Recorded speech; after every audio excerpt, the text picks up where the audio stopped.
won't forget that morning, not if I live to be 100. I counted the men as they marched out of the yard. They'd hardly slept for weeks. We of the CID had slept even less, but the nightmare that kept us awake was all the same nightmare. That's why we weren't surprised when the commissioner asked us up to the conference room for a bit of a talk. He'd talked to us plenty, we knew that. It didn't help any to know what was ahead of us.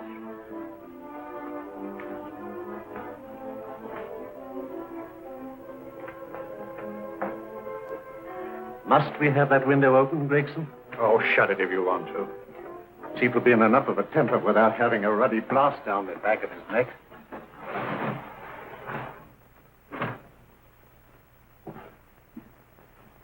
Gentlemen, the commissioner. Stuffy in here.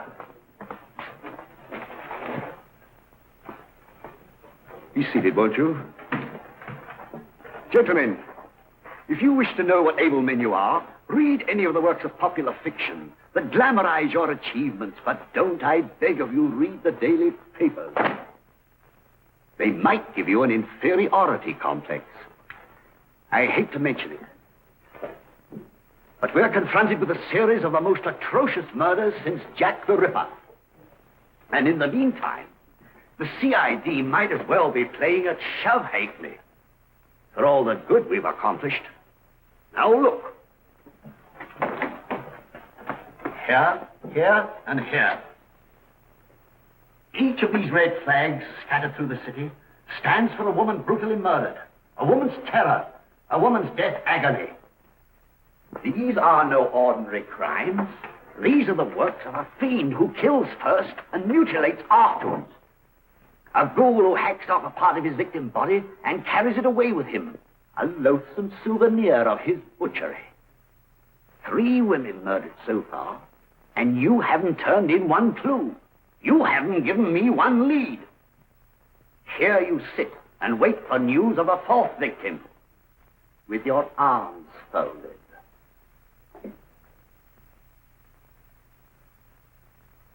Well, we hadn't long to wait. It was down Lambeth Way where a young woman was hurrying home late last night. She saw something and stopped. It was a constable. He spoke to her, and he walked along with her, just in case. He saw her go down the stairway to the basement lodging where she lived.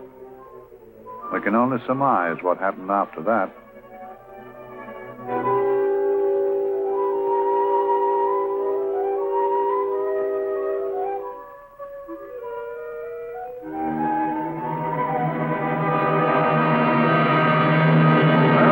My pride in my pocket and went to see the man who so often helped out Inspector Lestrade and myself in the past, Mr. Sherlock Holmes.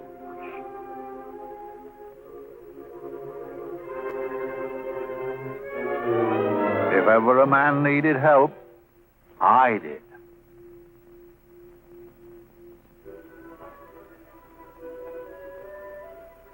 This makes 4, Inspector. 4 defenseless women here in the heart of London. And everyone with the right forefinger hacked off. Not hacked, Inspector Gregson. Cleanly, expertly severed. The work of a skilled surgeon. That's our only clue. Much about the age of my sister's girl. Is there no way of stopping this, Mr. Holmes? Yes. There's a way, somehow. The fiend that did this. I promise. I promise. We've nothing to go on. That's the rotten part of it. We can't get far without knowing the motive. Well, at least we know what the motives were not. It wasn't robbery, nor passion, thanks be, nor yet vengeance. Because they all came of totally unrelated families. Steady, Inspector, steady. Sorry, Mr. Holmes. I don't turn a hair when it's a bloke that can look after himself. A little slip of a thing like that. Yes, it's horrible. Come on, let's get a drink.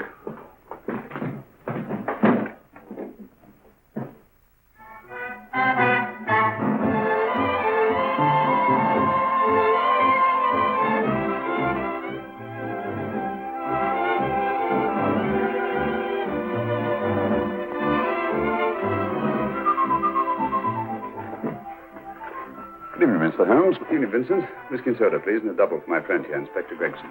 Very good, sir. Make mine Irish. Decent of you to give me a hand with this thing, Mr. Holmes. Always a pleasure to be of help to Scotland Yard, Inspector. Little out of my line. Looking for a maniac who murders just for the fun of the thing. Or perhaps just to get a human finger. In all 4 cases, murderer risked capture by stopping to secure a finger. Wonder what for? Who knows? He's just a madman. Perhaps there's method in his madness. If we could just trace those missing fingers. If we could just drain the English Channel, we might find a penny. Huh? Oh, thank you. You may keep those, Mr. Holmes. Thank you.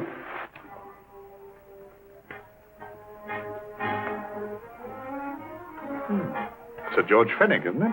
Yes. Is that his daughter with him? Don't be so naive, Inspector. You know everyone, don't you, darling? Well, hardly. A week ago, I didn't know you. A week. How fast it's gone.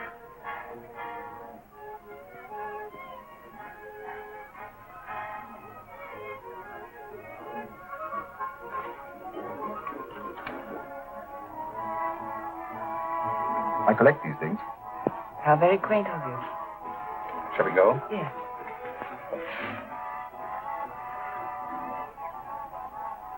What are you looking at, Mr. Holmes? Looking at a very handsome woman.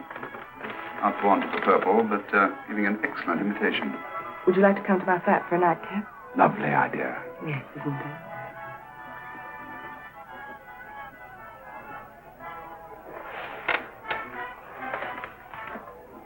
Wonder where she's taking Sir George Fenwick.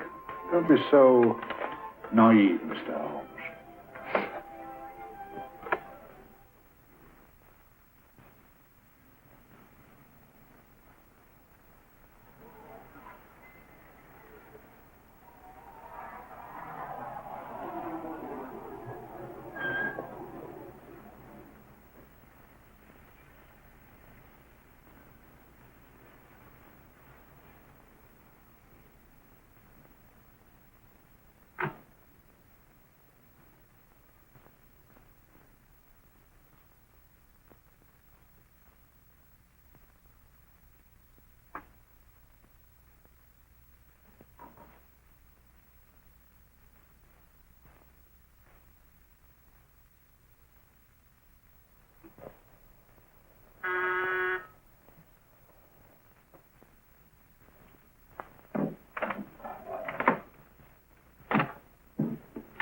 Good evening, Mum. Hello, Grandin. Any messages? No, Mum.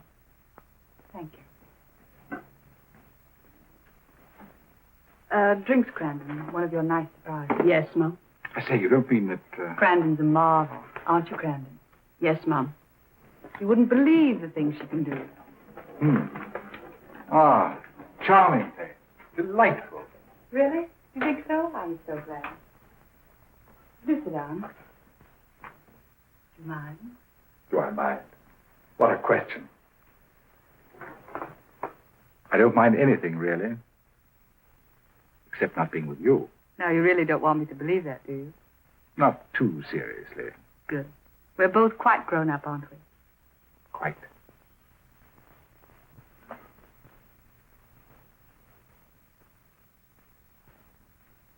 You're a treasure, Grandin.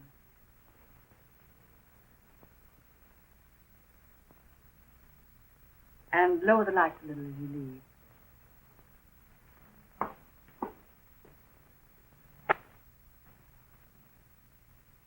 I prefer a more flattering light. In any light, you'd be... Would I? And don't you know it? Perhaps I do.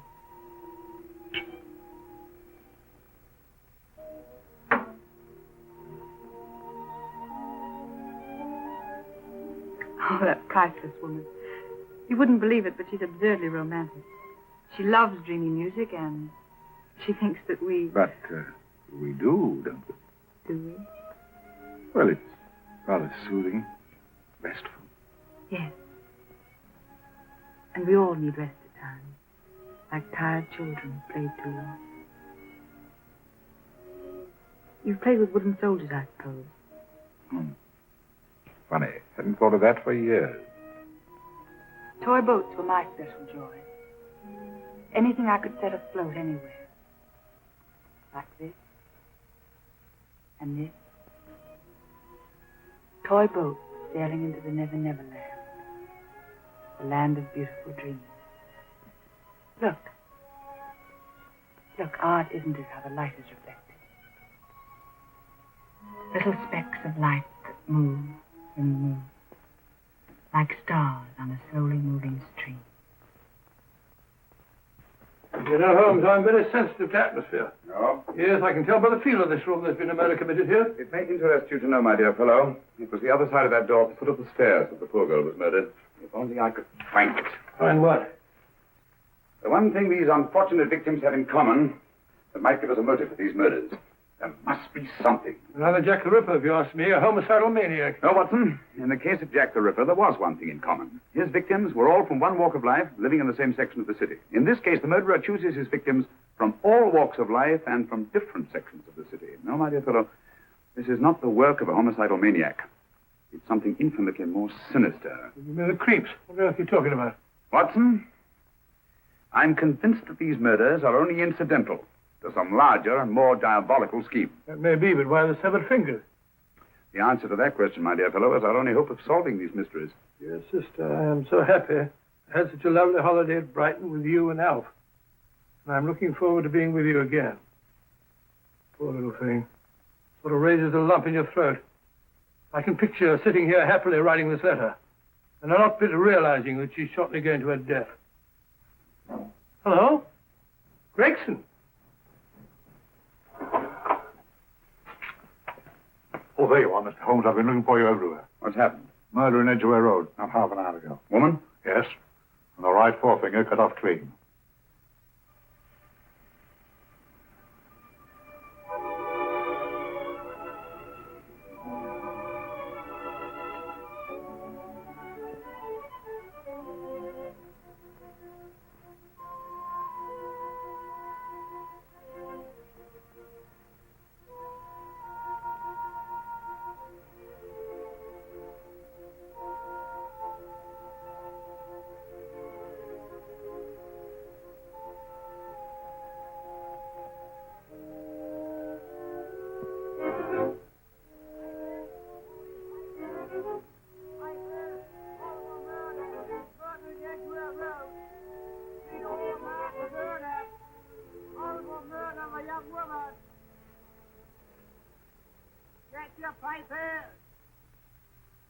Horrible murder, Piper, all about the murder.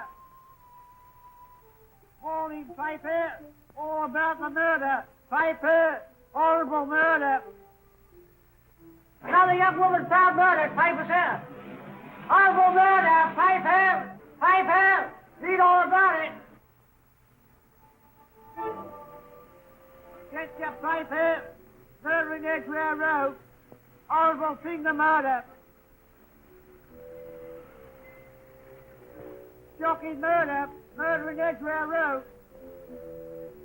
Horrible murder of a young woman. Read all about the murder.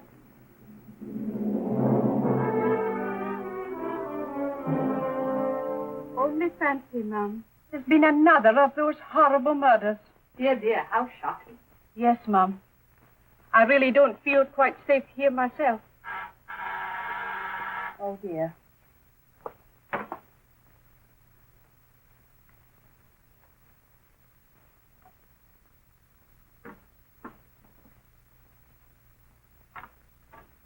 Why, Sir George! I must see Miss Marlowe at once. I don't know if she... I must see her. Where is she?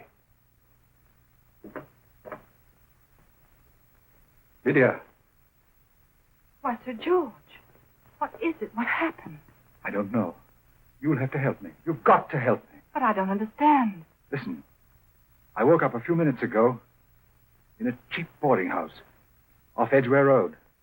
I don't know how I came there. I don't know when. The last thing I remember is being here with you. Calm yourself, Sir George. When did I leave here? Well, it was about, it was 10:45, Mum. Precisely. You seemed, forgive me, just a little distressed. Detached, not interested. I thought I'd said something to offend you. I don't remember.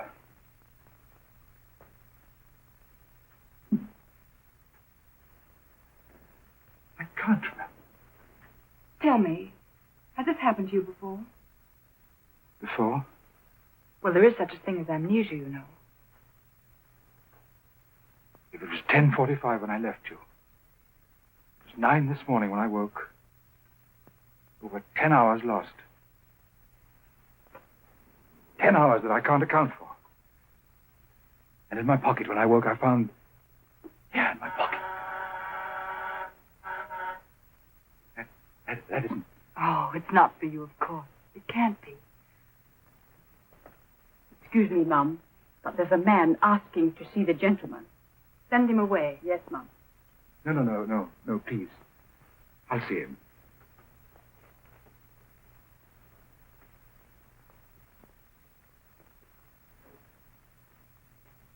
Well? Delightful room. Not much like the place you woke up in this morning. You followed me here? Yes. Are you a detective? Oh, no. Quite the contrary. Don't be afraid, Sir George. You know my name? Oh, yes. A very old and highly honored name. And being the bearer of such a name, and also a very wealthy man, I thought you might care to possess yourself this trifle. Rather than let it fall into the hands of the police. It is yours, if I'm not mistaken. The initials, GF. Where did you get this? It came out of your pocket. I saw it fall, but you never noticed. You were very busy, bending over something with a knife. Then you put something in your pocket.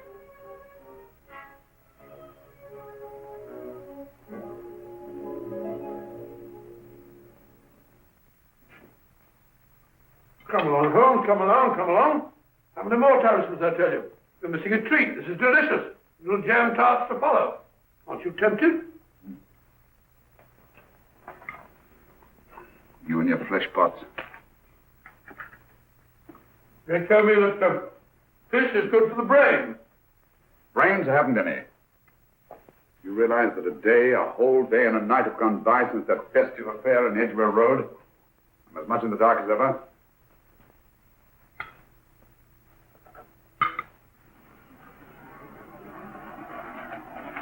Hello, here comes a client, unless I'm very much mistaken.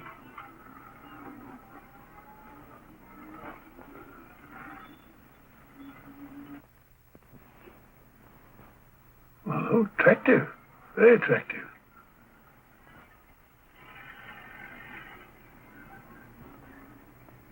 Obviously, she left home under the stress of some very great emotion. How do you know that? She isn't wearing any gloves.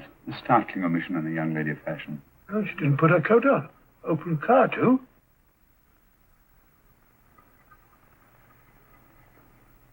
Furthermore, there's something in that bag she wants to show me.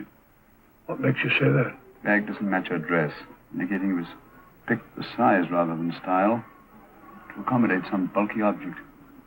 You amaze me, Holmes. What do you mean to my dear fellow?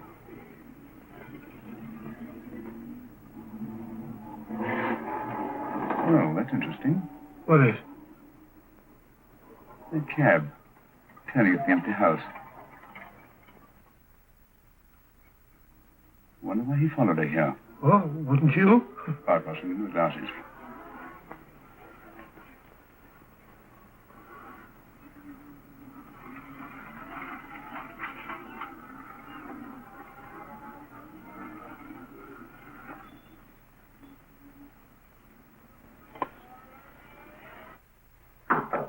Oh, we shall soon know. Yes, Mrs. Hudson? It's a young lady, sir. Most urgent. Ask her to come in. Go right in, miss.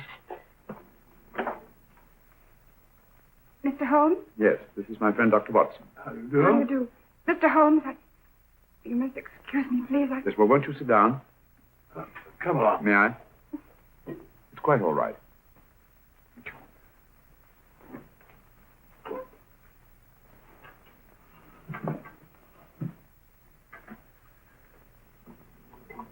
Now try to control yourself, Miss Fenwick. You're with friends. You know my name? No magic, I assure you. I've often seen your picture. You're the daughter of Sir George Fenwick, aren't you? Yes. It's about my father that I... What about your father, Miss Fenwick? Oh, I don't know what to do. He's always been the nicest, dearest person. Only since Mother died. Yes, we know. So I didn't think anything of it when he was away all night before last. But he didn't come home until yesterday at tea time. Didn't come in for dinner at all. Just paced up and down in the library hour after hour. I begged him to let me in, but he wouldn't. Steady, steady. Now take your time. I couldn't sleep a wink last night. Then I started hearing things. Hearing things? What sort of things? I heard someone in the garden underneath my window. Then I saw a figure moving down the garden path. And I recognized my father. Stealing through his own garden like a thief.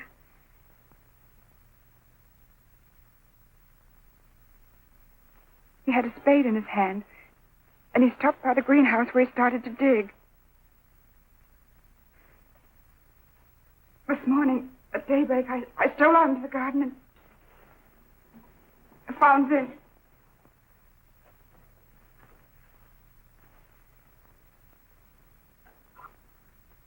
A finger. A human finger. Bring up Scotland Yard, will you, Watson? Ask them to get hold of Inspector Gregson and tell him to meet us at once at George Fenwick's house, Kingston. Fraser, get me Scotland Yard quick. Where's my father, Norris? He's still in the library, miss. Thank you. We'll see him right away. Will you come with me, please? Thank you. I got your message, Mr. Holmes. Yes, indeed. Dad, may I come in? Dad. Honey? He doesn't answer. You mind? Please do. Thank you. Watson, quick. Oh, Come along, my dear. no. Take charge, Miss Fenwick, please. Now, miss, please. Please come along with me.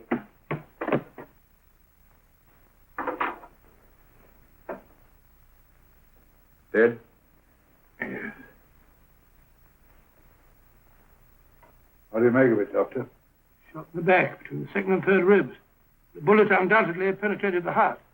Look at the powder marks on his coat. I was afraid of this. What do you mean? Don't you remember the man in the cab who followed Miss Fenwick to Baker Street? Well, you don't think he had anything to do with it, do I you? think it's reasonable to assume that he tipped off someone that I'd been sent for. George has obviously been murdered to keep him from telling me what he knew. What was the weapon used? Small caliber revolver, point blank range, by the look of the wound. The murderer came in through those French windows. The mud from the garden he brought in on his boots. Sir George must have surprised the intruder. Passed the room to him here. Follows, we can't tell. But from the location of the wound, I'd say that he turned his back for a moment, and as he turned, the muzzle of the revolver was placed between his ribs and one muffled shot fired. And you mean to say he kept on going, even after he was shot? There's no doubt about it. Look there. The trail of blood leads us back to the desk. Something Sir George was after. Something. I know. He was trying to summon help, poor chap. I don't think so, Watson. There's the bell pull by the fireplace. No, you'll notice from the trail of blood that Sir George made straight for this desk here. I wonder, there's something he was desperately anxious to get. Hello. His right hand's clenched. Perfectly natural. Death agony. The left hand lies open. Why only one hand clenched in the death agony? The right hand, the hand nearest the desk. Please note that. If Sir George took something off this desk, something so important that he spilled his last drop of blood to get it, I want to know what it is.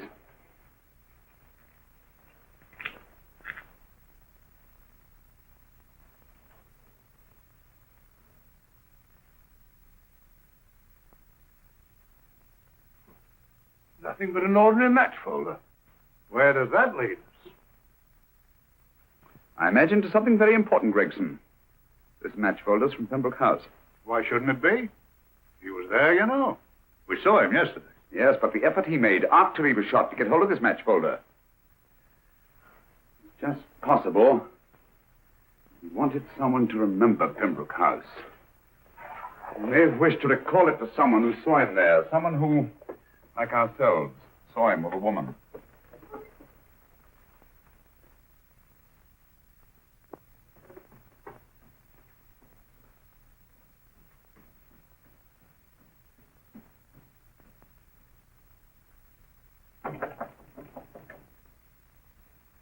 Come in.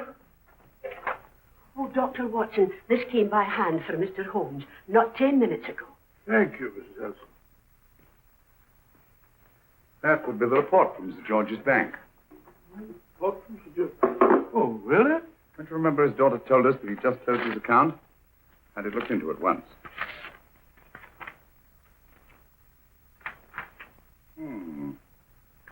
He drew out his entire balance in cash, nearly £10,000, yesterday, just after that young woman was murdered.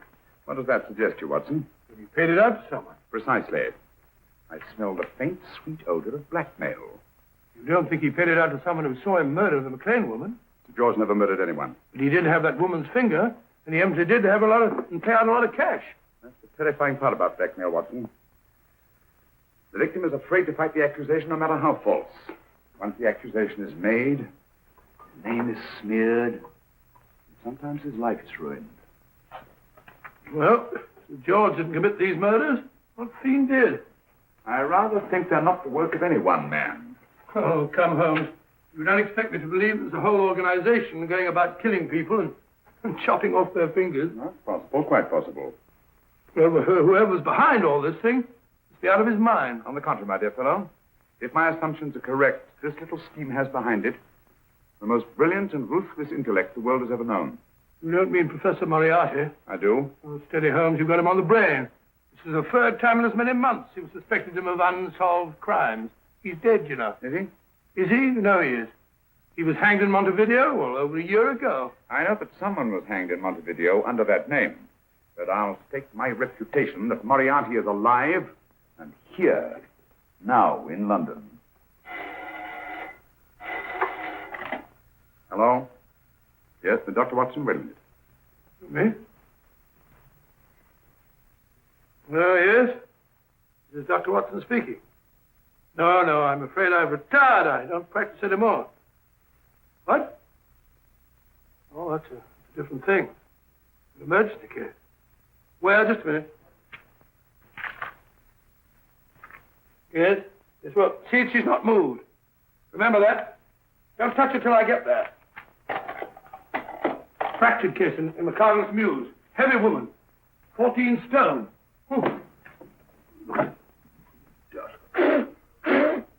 14 stone. Just the sort of person who would hoist herself up on a stool to feed the canary. There ought to be a law against fat people. Keep it little dicky birds. Well, so long, old man. I shan't be very long. I haven't used that bag since I brought little Amelia. What's the name in the world? Grew up to be a very attractive child. Oh, who wouldn't with a name like Amelia? What Amelia? Amelia.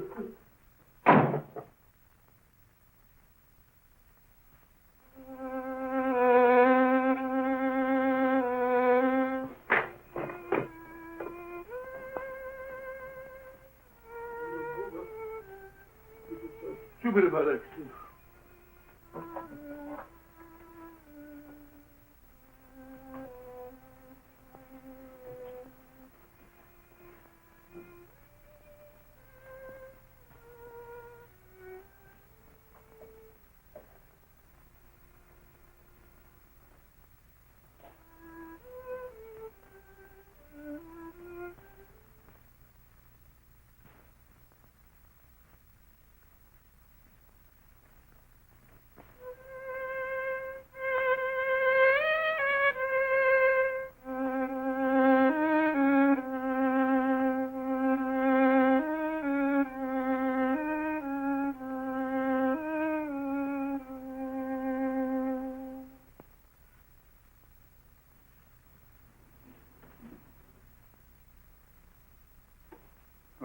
Professor Moriarty.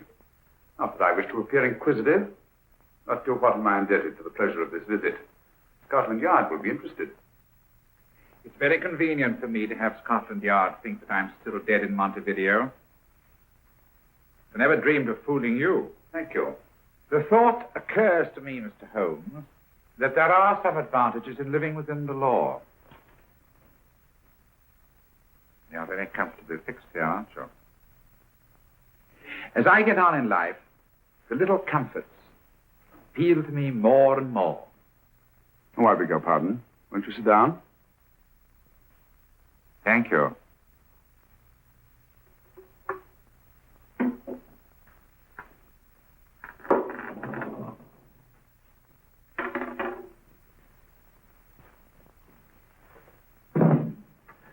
And now, Professor Moriarty, what can I do for you? Everything that I have to say to you has already crossed your mind. And my answer has no doubt crossed yours. That's final? What do you think? I shall not rest until you are hanged for the finger murders. You've no proof, you know. No, not a shred. But I have you. I could turn you over to the police here and now. You could. If you did, you'd never see Dr. Watson again. Oh, the telephone call. Quite. I rather assumed you had taken some such precaution. Or I should have snatched up a revolver and indulged in a fit of heroics when you came in. Very smart, aren't you? Not smart enough. Or I should have anticipated you. But if any harm comes to Dr. Watson, I shall seek you out. I shall not rest until I find you, and when I do... No harm will come to Dr. Watson this time. But I can't answer for the future. Mr. Holmes, I should strongly advise you to drop this case. Don't be silly. Think it over. We've had many encounters in the past. You hope to place me on the gallows. I tell you I shall never stand upon the gallows. But if you are instrumental in any way in bringing about my destruction, you will not be alive to enjoy your satisfaction. We shall walk together through the gates of eternity, hand in hand. What a charming picture that would make. Yes, wouldn't it? You know, I really think it might be worth it.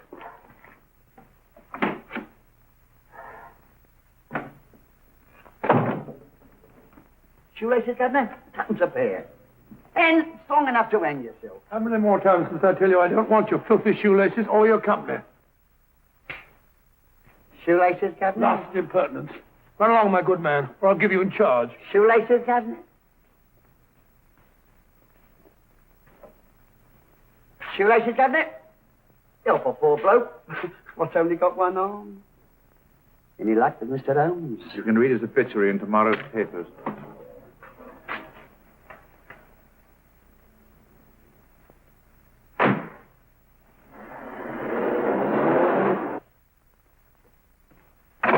Oh, there you are, Watson. Come in. I was, just going out to look for you. Look for me, what for? Suppose you don't think I know my way about. Well, you're right, I don't. Blast all practical jokers anyhow. Know where I've been? On a wild goose chase. Exactly. There's no such number in McCardle's Muse. Some fool's idea of a joke. Did you see anyone? No, nobody especially.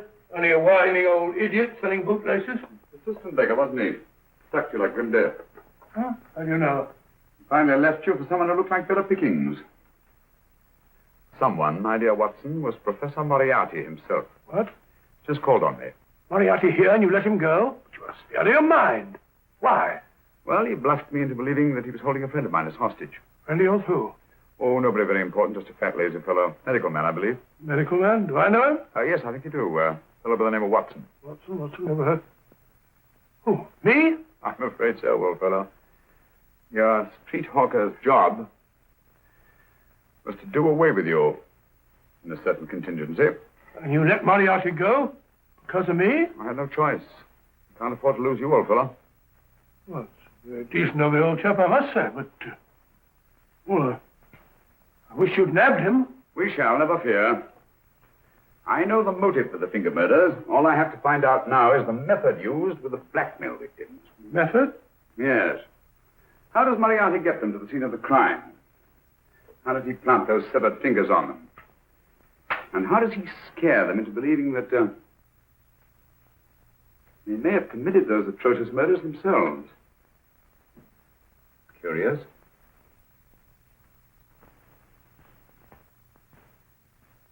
Very curious. Huh? Curious? What's curious? That window in the empty house across the street. First floor front. Oh? What's wrong with it? It's open. Well, shouldn't it be open? It wasn't open half an hour ago. I'll stake my life on that. Well, it's not our business. Let it stay open. I wonder if you'd go over, old fellow, and see what's the matter. Trespassing. Against the law. Very well, I'll go myself. Oh, well, if you're going to put it like that, ridiculous waste of time. Think about shutting windows at this hour of the night. Yeah, you'd better take this torch. Don't take what... Dignified job for a doctor. Dr. Watson, the torchbearer. And what do you propose to do? Sit in a comfortable chair, I suppose, and read a good book. That's a very good idea. Yes, very good idea. While I play night watchman, you have a nice read. Mm-hmm. Good night. Have a good time. Good time. What do you mean? What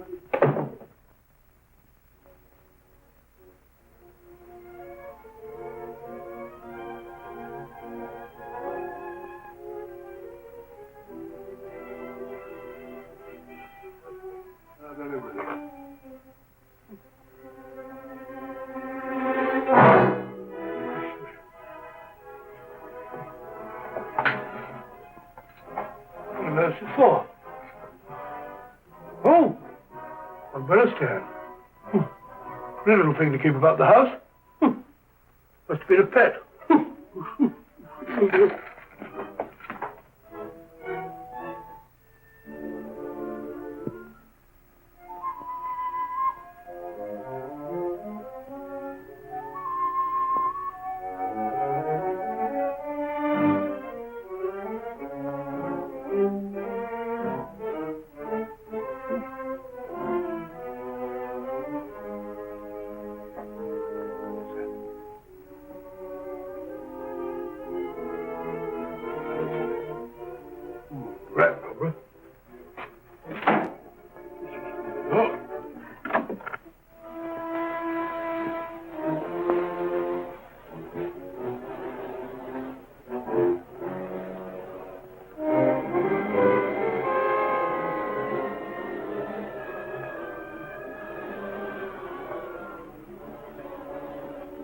He sits comfortably reading a book.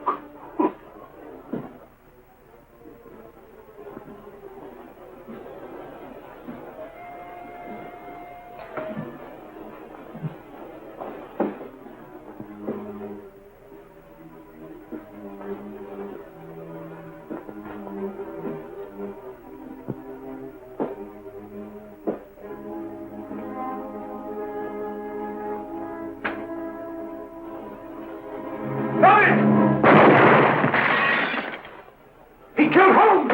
He killed Sherlock! Watson. You? But I saw him shoot you a second ago. Not me, my dear fellow. Merely the bust of Julius Caesar. Incidentally, you may have noticed that all through the ages, prominent men have prominent noses. Oh, afraid we're in for terrible trouble again with Mrs. Hudson. Windows smashed, plaster all over the floor. Get up, you.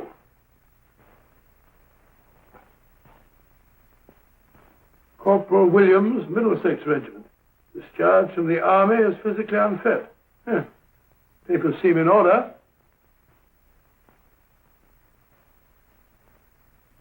Now, Corporal Williams, you've seen service in the Far East, haven't you? The East. I thought so. Look at his complexion, Watson. Yellow as saffron. He's been taking atabrine. Cure for malaria. Sniper, aren't you? Sniper. Why did you try to kill me? I had to kill him. I had to. Oh, snap out of it. Stop it, Watson. He's shamming. No, he isn't. Who told you to kill me? She told me. She told you? She told me I couldn't miss. Well, luckily you did miss, you murderer. He isn't a murderer, Watson. Listen, Corporal Williams. She told you you had to do it, didn't she? I had to do it. I've got it, Watson, I've got it. Got what? The method used in the finger murders. Well, what is it? Hypnotism, my dear fellow. Hypnotism. And it wasn't against his nature. That's the devilish part of it. They picked a man for that purpose whose job was sniping. Who are they? Professor Moriarty and his finger murderers. Williams spoke of a woman. I think you'll find that she asked him home tonight for a drink. Nice quiet rooms, soft lights, music. You've got it all pat, Mr. Holmes. What's the lady look like? Up 30, nice figure, blonde, lustrous eyes. Really? Got a phone number? Williams will give us her address. Look after him, Gregson. Don't let anyone come near him. He's our key witness in the finger murders. Well, I hope you're guessing right, Mr. Holmes. Get up, Williams. Now, go with Inspector Gregson anywhere he tells you. Come on. Yeah. Ring me as soon as he comes to himself, will you? I will. Good night, gentlemen. Good night. Well, if you believe that fellow Williams was hypnotized, I suppose you think Sir George Fenwick was hypnotized, too. I'm quite sure of it. Have a cup of tea? Thanks, old boy. Nothing to eat. Well, why didn't these people make Sir George do the murder himself? Because they didn't want to get him hanged. They wanted to blackmail him. Who do you think the actual murderer is? One of Moriarty's gang. A diabolically simple technique. Kill a woman. Yes. But why cut off the fingers? My dear fellow, don't you understand? The severed finger is what links the blackmail victim to the murder. He wakes, finds the grisly thing in his pocket. Doesn't know how it got there. He's no idea that he's been hypnotized. For all he knows, he may have committed the atrocious crime during some dreadful lapse of sanity. In that state, when he's utterly demoralized, the blackmailers take over. Is that it? Undoubtedly. You see, they swear that they saw him commit the murder. And, being human, the victim will pay anything rather than stand trial on a charge that will make his very name loathsome. It all fits in if you believe in hypnotism.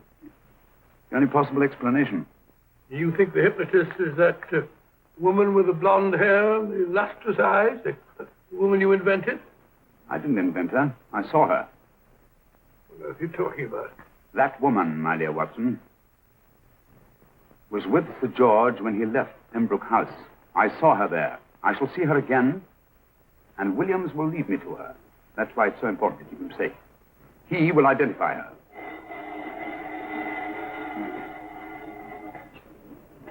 Well, yes? Inspector Gregson? What? Well, get every constable in the district. Yes, I'll be over at once. What's happened, Holmes? Williams is missing. Great Scott! Come on.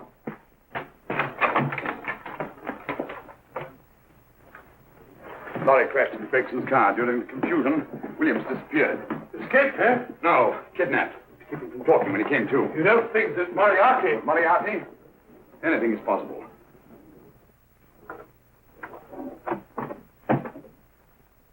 Williams! Dead. You see? Anything is possible.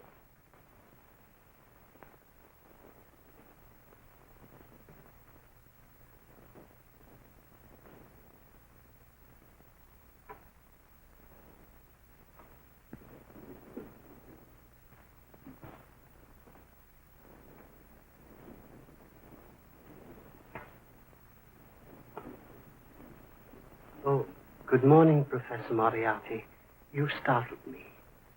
I'm dressing another darling, a dear little nurse. Is there anything wrong with your finger? Just a splinter. Nasty thing, splinters. Most trying. One can't be too careful. But I'll get it out for you. I have the very instrument to help you. Sharp enough to split a hair. Put those tools away until they're needed. But they're not tools, sir. They're instruments. Put them away. Is Lydia in? Yes. But really, you should let me. Get dressed. Holmes and Watson just left Baker Street for the Mesmer Club. Mesmer Club? The meeting place of all the top hypnotists in London. Do you suppose that Mr. Holmes is onto our method? It is suspects. It's merely a suspicion. It's our business to see that it ends there. I hope you're right. Williams passed away before he could talk, remember? What do you want me to do? Go to the Mesmer Club, meet Holmes, and induce him to come back here. Isn't that a bit dangerous? Every meeting with Sherlock Holmes is potentially dangerous. However, you say he didn't see your face at Pembroke House. And how would you suggest I get Mr. Holmes to accompany me here? Kidnap him? Oh, no. Holmes has one weakness. His insatiable curiosity. If you can arouse that, you can lead him anywhere. It's up to you to take advantage of any opportunity that may arise. This way, please, gentlemen. I'll tell Dr. Onslow that you're here. Thank you. This is the Mesmer Club. If you ask me, hypnotism is a lot of mumbo-jumbo. Oh, come now, Watson. As a medical man, you must admit that hypnotism has its place in modern science. That may be, but 90% of hypnotists are crooks of the worst kind. Nothing more than a lot of charlatans exploiting weak-willed morons. Ah, Dr. Onslow, I believe. Happy to meet you, Mr. Holmes.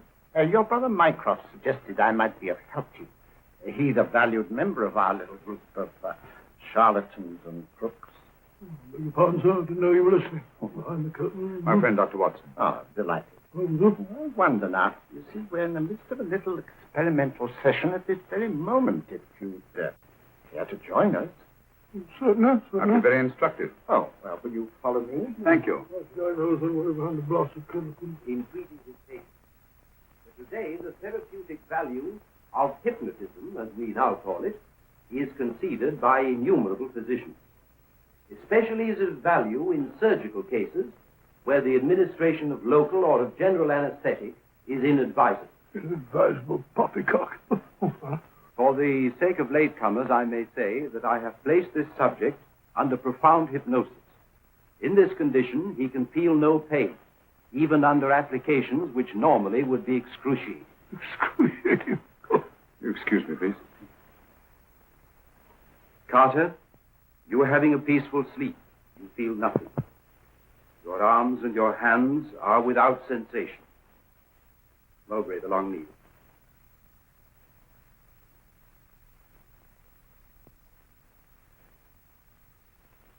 Carter, give me your right hand.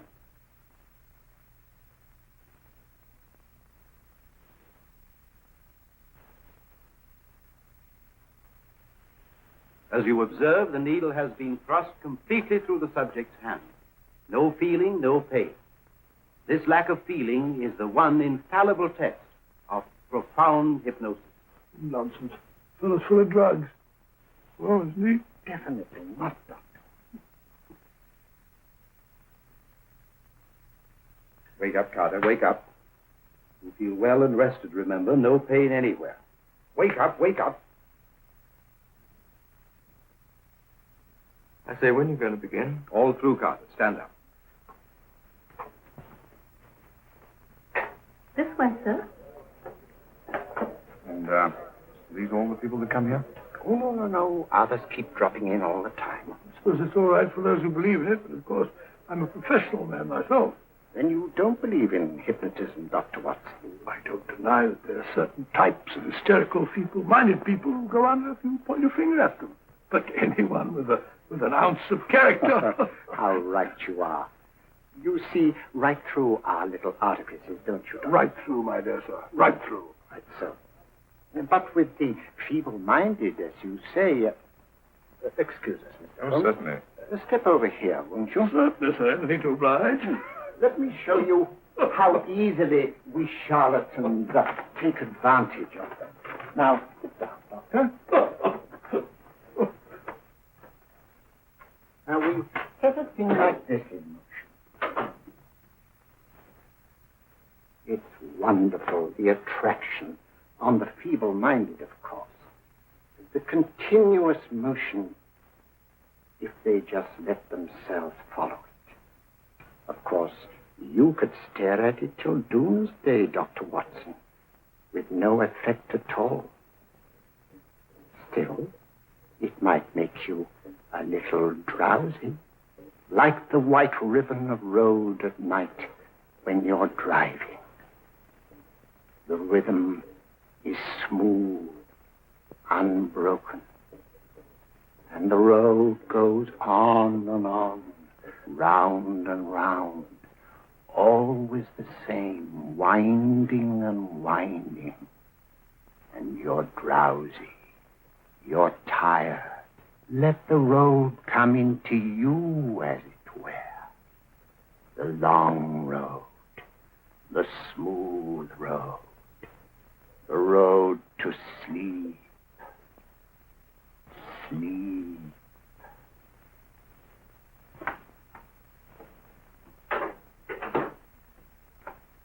Open your eyes. Stand up.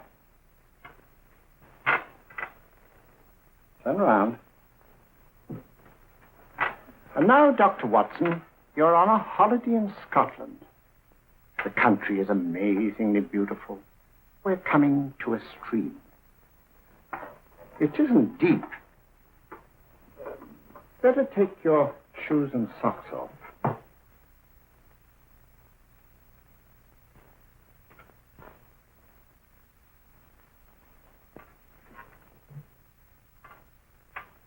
Roll up your trouser.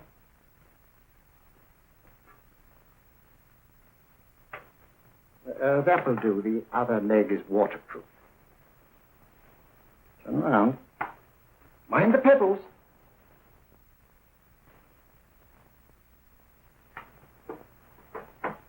Sit down.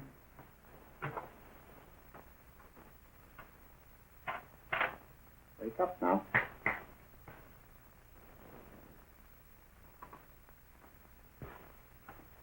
There, I see. What did I tell you? It didn't work with me. Why, nobody with an ounce of character.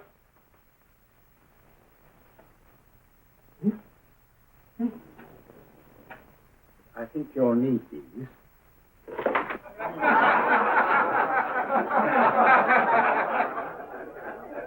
Nothing to laugh at. Watson, she's here. Oh, woman you're looking for? Yes, I'm going to meet her.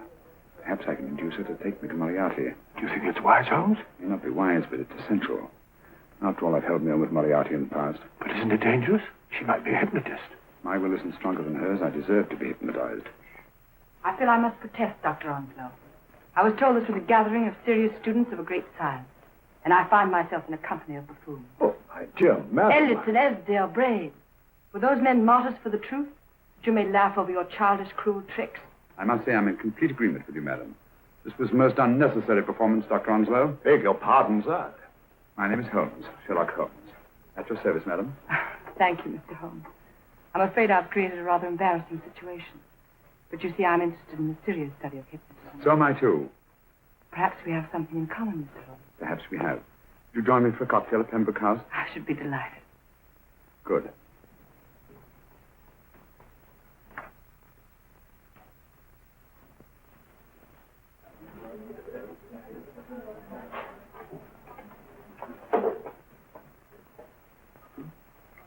Thank you. I didn't know there was such a pleasant place in London. It was so nice of you to suggest our coming here. I thought a little pick-me-up would do us good. You mean you thought I looked... I like the way you look. Thank you. I suppose I did lose my head a little at the Mesmer Club. But you see, hypnotism is almost a religion with me. I know so well what it can do to help, heal. And I can't bear to see it used for trivial purposes. I know very little about it. That's why I went to the Mesmer Club. You see, I'm rather puzzled just now with the case that I'm working on. How fascinating. Tell me about it. The murder of Sir George Pennick. Pennick? Who's he? Quite a well-known figure. Odd now I come to think of it. Last time I saw Sir George was here at Pembroke House. Strange. Yes, isn't it? He was sitting, I believe he was sitting at this very table. Cigarette? Thanks. Do go on. There was a charming lady with him. He was lighting a cigarette.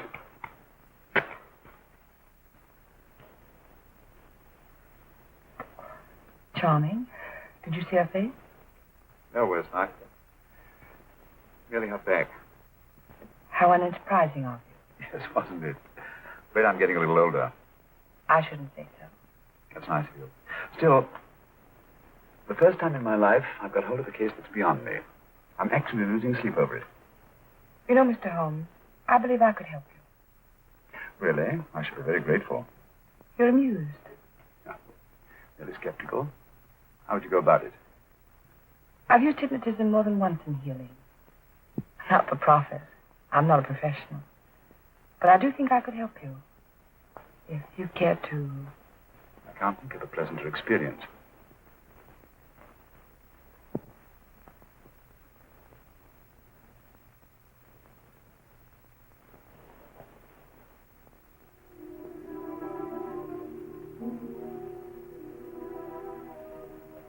Low light, music, is that all there is to it?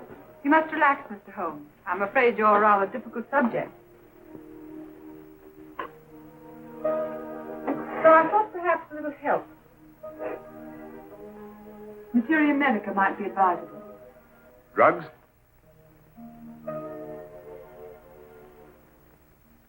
No, I'd rather not, if you don't mind. As a matter of fact, I'd rather not myself. But shrink not when you practice the Munich, you know. Believed it the best means for difficult subjects. Do you mind? Well, as a matter of fact, I don't approve of sedatives. Just as you wish. We don't have to go on with this at all, you know. Wait a minute. Wait a minute. All right. I'll take a chance. It's really quite harmless. What is it? Cannabis japonica, an oriental soporific. You'll need water.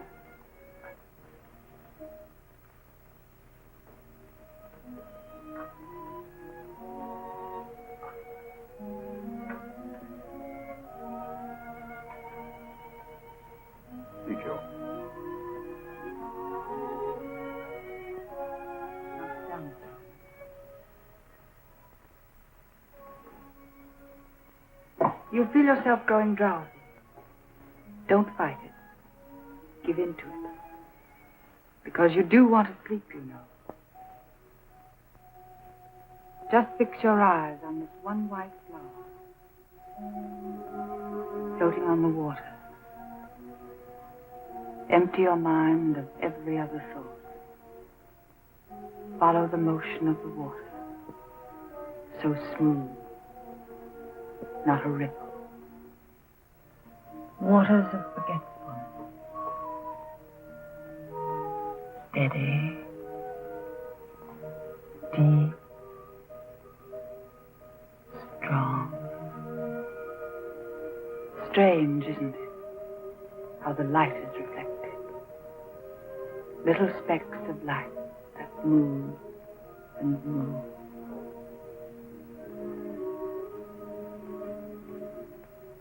It's restful here. Peaceful.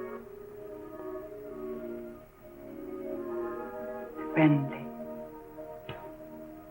And you're very close to finding what you're looking for. You'll find them soon now. The guilty ones.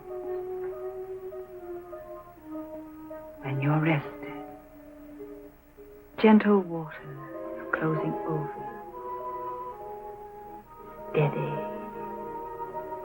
deep, strong, drawing you down, down, down.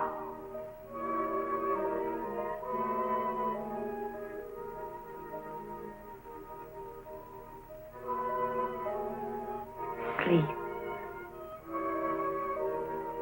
Sleep. Sleep.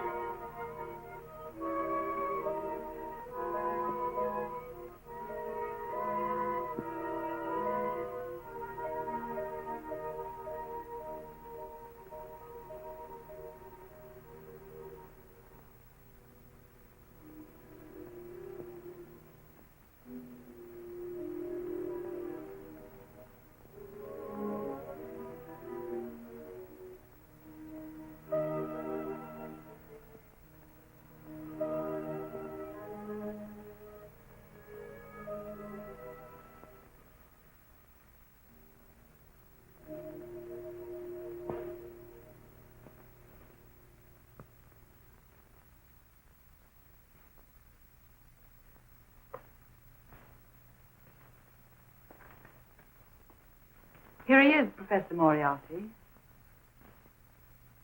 Stand up, Mr. Holmes.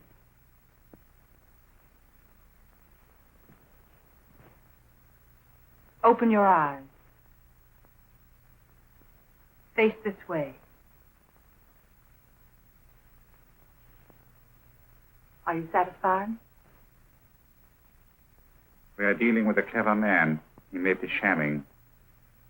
There's just one infallible test for profound hypnosis. You ready, Dr. Simnel?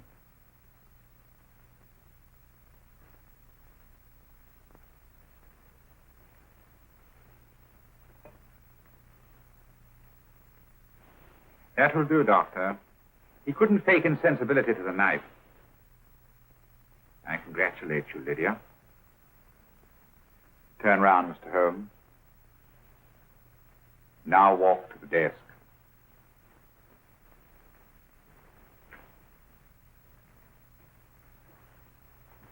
Sit down. Take that pen and write what I tell you to write. I have at last found a case which I cannot solve.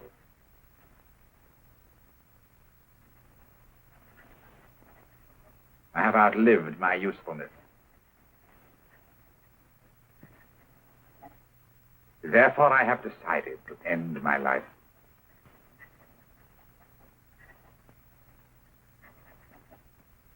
Sign your name. Now blot it.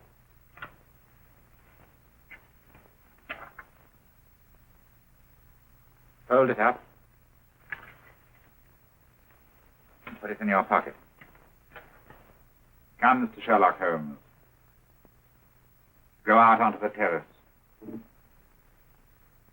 But it won't look like suicide, sir. I'm sorry, but Mr. Holmes' injuries must all be self-inflicted. Let's walk a little, Mr. Holmes. It's so pleasant here in the garden. Just step up here onto the terrace. It's a nice, broad terrace. Now turn to the left and walk slowly to the end of the terrace.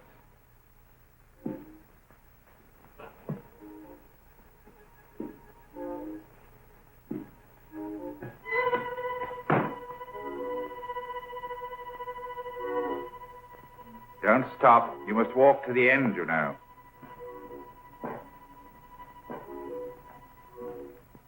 The end leads to an open doorway. You can pass through it in perfect safety. In the room beyond the doorway, you'll find what you've been looking for. Must you drag this on? This is the moment I've been anticipating for a long time, my dear. Go on, Mr. Holmes.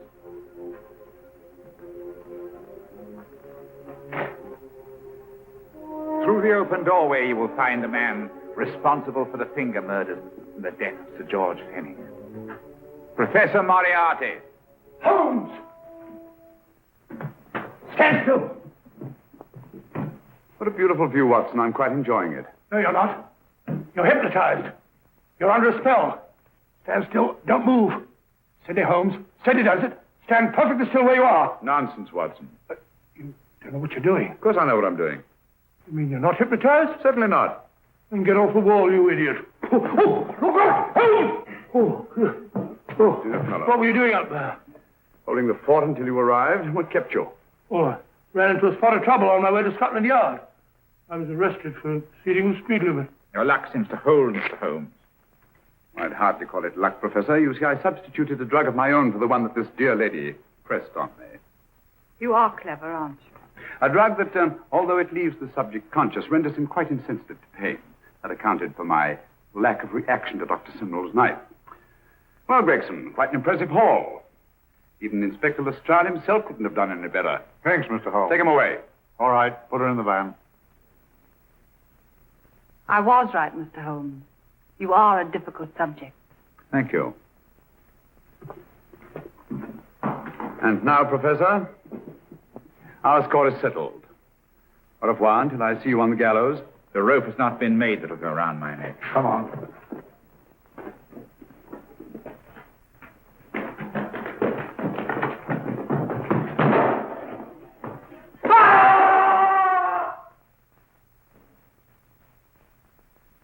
take care of things, Mr. Holmes. Thank you, Inspector.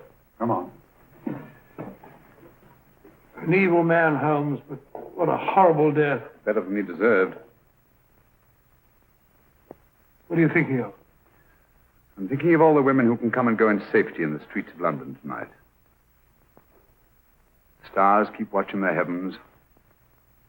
And in our own little way, we too, old friend, are privileged to watch over our city.